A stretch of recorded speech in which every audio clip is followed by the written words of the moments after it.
I'm Mrs. Dukes from Garrison School for the Arts, and this is a third grade lesson that I'm presenting today, and it's called What's in There. Today we're going to take a look at pollution and conservation. A couple of things that we want to keep in mind when taking a look at our standard. We want to obtain, evaluate, communicate information about the effects of pollution, such as air, land, and water pollution, and that effect on humans, and also the effect of humans on our environment. We also want to ask questions to collect information and create records of sources and effects of pollution on the plants and animals. And lastly, we want to explore, research, and communicate solutions such as conservation of resources and recycling of materials to protect plants and animals. And notice I have standard B in red because that is the one that we are putting more emphasis on today, exploring, researching, and communicating solutions. Okay, our essential questions. 2 questions that I want you to think about is question 1, what exactly is pollution and how does it affect our environment? Question number 2, what is conservation and how does it affect our environment? Notice I have words in red. I use red because there are actually 3 colors. You have red, yellow, and green, kind of like your stoplight. So anything that is in red for this particular lesson, we're going to assume that those are words that we don't know. So words that we don't know or we've never heard them or used them before. If it was in yellow, that would be a word that perhaps you may have heard or you've used it before, but you're not quite sure exactly what it means. And of course, if it's a green word, green means go. That means I know that word, I can use it in a sentence, I can tell you all about it with no problem. But today, these are the words that we are focusing on, and there are our red words. We have pollution, environment, conservation, and of course, environment again. So thinking about our questions. Question number 1, what exactly is pollution, and how does it affect our environment? Question number 2, what is conservation, and how does that affect our environment? Okay, did you know that Earth Day is celebrated every year on April 22nd? So we welcome April, and April 22nd is a couple weeks away, but it's this month. It is a day that is set aside to create awareness about the earth and demonstrate support for environmental protection. You may have taken a trip to Forsyth Park during the Earth Day Festival, where different organizations come together and you are able to, as you notice the image of the Earth Day, of the earth, you see some words that encircle it.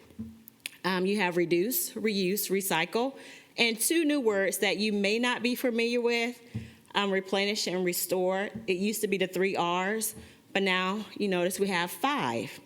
So during the festivals in Forsyth Park, you're focusing on how can we reduce waste? How can we reuse certain materials that we have? How can we recycle? Your parents may take their paint there. They may take paper, mail, shredded. You may build products and different little things. So there are all types of organizations there that are showing you how to help to save our planet Earth. How about this? Did you know that the canals in Venice are so still now that dolphins and swans are returning for the first time in years? The Venetians say that it's been about 60 years since they've actually been able to see the bottom of these canals. And as you notice, you can see the dolphins, so the dolphins are returning, and the swans. If you're familiar with Venice, you know that Venice is popular for its canals. But just think about it. Take a second and think about it. Why do you think that for the longest time, the people could not see the bottom.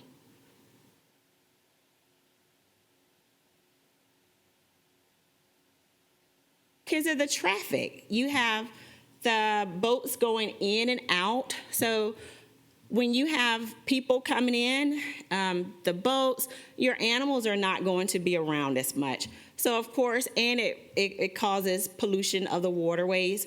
So of course the animals are not there, and it's going to make it cloudy and murky. How about this? Did you know that NASA has revealed that there has been a massive drop in gas emitted from cars, power plants, and industrial facilities across the country? So if you notice on the map, you see China, and you see that orange spot. That is where air pollution is. So if you notice from January 1st through the 20th, you had a huge orange spot. Now you notice that spot has cleared up. Why do you think it's clear? Again, because you don't have as much traffic. People are quarantined, people are not out as much, so you don't have all of the pollution that's going on, all of the gases being emitted, the power plants are not running as much, and you definitely don't have the industrial facilities putting off harmful waste into the air.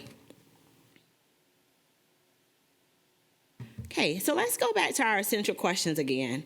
What exactly is pollution, and how does it affect our environment? If we think about the images that I showed you, think about those images. What can we say that pollution is? And how can we describe how it affects our environment? Okay. So pollution is the presence or introduction of a substance or thing that has harmful or poisonous effects. What is conservation? And how does it affect our environment? Conservation is the prevention of these wasteful uses of the resources that we have. The environment, keep in mind, those are two, we want to keep in mind that environment means that's our surroundings or conditions in which a person, animal, or plant lives or operates. And of course, the resources are simply something found in nature and is valuable to humans. These resources may include things like water, minerals, our forests, and even animals are considered a resource. So we have to be careful, and we definitely have to think back on Earth Day and why it's important for us to help preserve the earth. We don't want to use our resources, overuse them, because some of them are renewable, some of them are non-renewable. Those are two words that I didn't talk about, but those are words, you should look them up and see what they mean. Renewable and non-renewable. Think about it. Do we want to use up our materials so that we don't have any more? Or do we want to be able to replenish them and use them wisely? Okay, so today we are going to look at various items and decide how can we reuse them to create or engineer something new. How can we reuse various objects to create or engineer something new? For this particular task, what I want you to keep in mind, there are a couple skills that you need to focus on, that I want you to focus on. The most important skill is I want you to be able to use your imagination. Your imagination, just however you see fit to complete the task, it's your imagination, it's whatever you decide to do. I also want you to use your creativity. There are no wrong answers, and I also want you to be brave. Do whatever comes to your mind, whatever is on your heart, those are all correct answers. There is, again, no right or wrong answer. There are no wrong answers. Okay, so let's take a look at this image. What's in there? You may have a drawer like this at your house. These are two drawers that I have in my kitchen. One, I started out organizing it, didn't work out too well. And another is just stuff, just random things. So these are what we call junk drawers. At least that's what we call them in my house. You may have a different name for them. So let's take a look at it. Some of the things possibly could be placed somewhere else. Would you agree? Other things really don't have a home. So we just kind of just toss everything in there. So if you look, you have flashlights. I have some weather stripping that goes around the door to keep out the draft. There's a staple gun in there, a couple coasters. I have a light, couple screws, nails, measuring tape, just random tools that I may use here and there, wherever. In the next drawer, you see a couple playing cards, a couple napkins, because we definitely need napkins in our kitchen. Lost measuring cup. It has a set, but I have no idea where it's at. So that's why it's there by itself. Couple plugs. You see a lighter for candles, ketchup packages, duck sauce, just random things. So now what does that have to do with pollution and conservation? These are not things that I'm throwing away. Some of them I possibly could throw away, but who knows? You may need them. I might need them, so I just put them in there. Okay, so here's what I want you to do. Your drawer could be in your kitchen. It could be in your bathroom. It could be in your bedroom. It could be in a variety of places. You may have one. You may have 20. Take a couple minutes. This is our 5-minute search and find. So you're going to go and make sure you get your parents' permission and search for some random objects. Just find a couple random things that you think are interesting. Remember, you have 5 minutes. And also, try not to get caught up in saying, hey, that's where that went, because you will definitely see some things that you've been missing for quite some time, or how'd that get in there? So keep that in mind. So I'm going to set the timer for 5 minutes.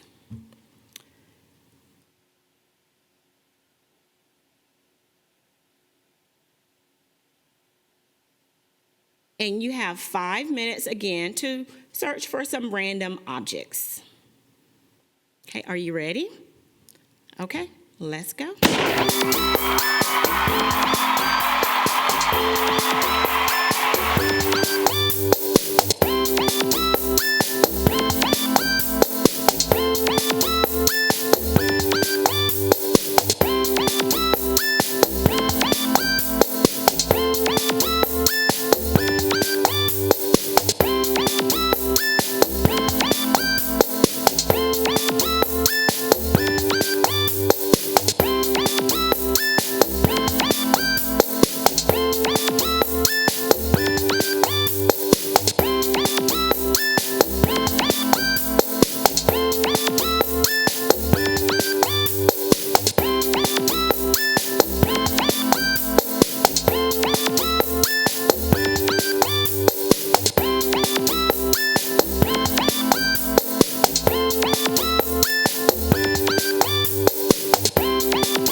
your time is up.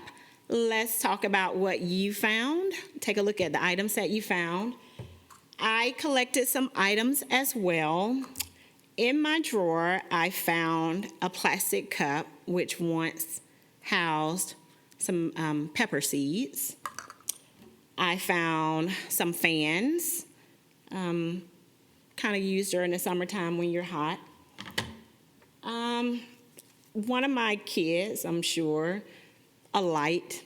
I don't know why it's in there. I don't know why they had it, but I found a light, a clip, found a box. It wasn't quite in my junk drawer, but it was right on top of the counter. And I figured, hey, I may could use this because it's recyclable. It's cardboard. I found a bottle cap because at my school we were saving bottle caps one time. So I had a bottle cap in there. I also found these cute little umbrellas. I was making a Pinterest wreath and decided it said you needed umbrellas. So I had all these umbrellas left over. And so those are some of the objects that I found. Now, what are we going to do with these objects? Let me exit out.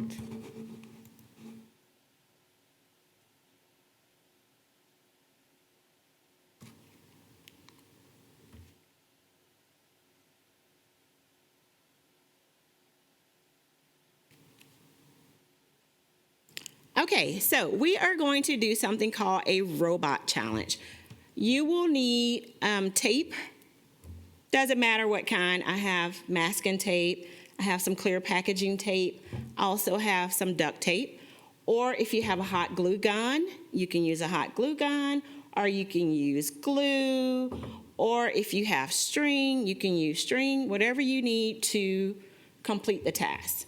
Okay, so your challenge today is to use 10, because you may have found numerous items that you thought were very interesting, but you're only going to use, for this particular challenge, you're using 10 or less of the items that you found in your junk drawer, and you're going to build a robot. So think about a robot and what a robot does. And you're going to build that robot, and it has to have some type of function or purpose. So it's going to solve some type of real world problem, whatever problem you may encounter. It could be a problem in your home. It could be a problem that you want to solve for the environment, just some type of problem, a function or a purpose. And of course, be ready to explain and discuss your invention. So the items that I have,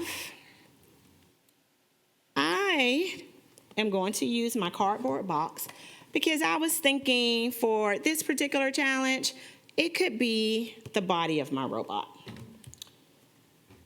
So the fans, I was thinking, they could serve as legs because my robot needs to move.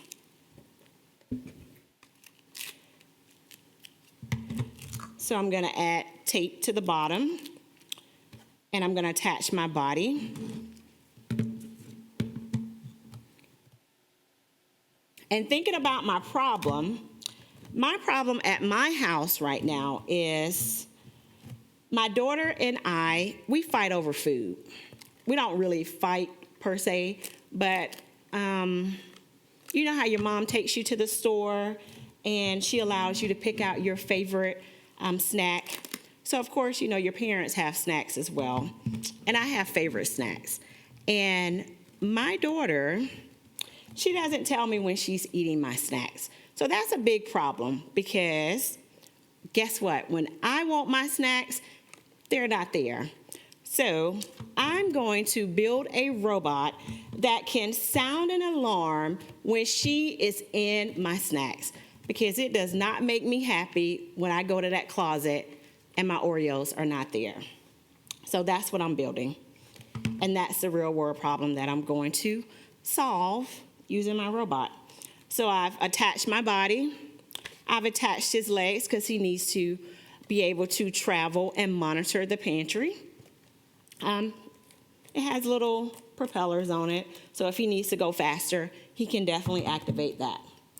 Of course, he needs some type of sensor because he needs to be able to detect when she's in there in an area that she shouldn't be. So I'm going to attach that to the top of his head so that he can keep an eye on my Oreos because they're important. And I was thinking for the umbrellas, I'm going to use those as his arms because just in case it doesn't work out where he starts to blink, I want him to be able to kind of fan his arms, maybe like fan her away. So I'm going to attach those to my box as well. So I'm just going to kind of poke them right in.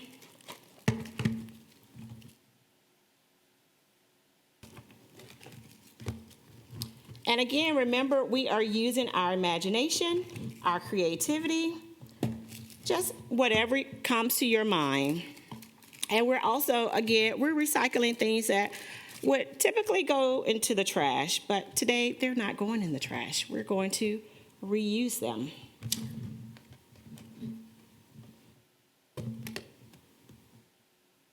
Okay, so I'm going to grab a little bit more tape because his eyes are falling off a little bit.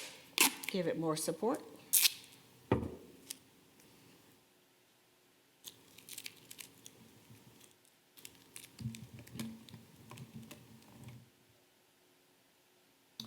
Okay, so I'm going to use that. Remember that plastic cup that I found? Because we know that plastic is definitely not good for our environment. I'm going to attach that to the top of his head. Kind of give him like a little hat. And remember that cup, that bottle cap? I'm going to attach that as well because it is red. And it's going to serve as the alarm when the alarm goes off. So this is going to light up. Remember, I'm using my imagination. So in my mind, it lights up. So here we go. Here is Louie, and Louie is going to protect my Oreos. Okay.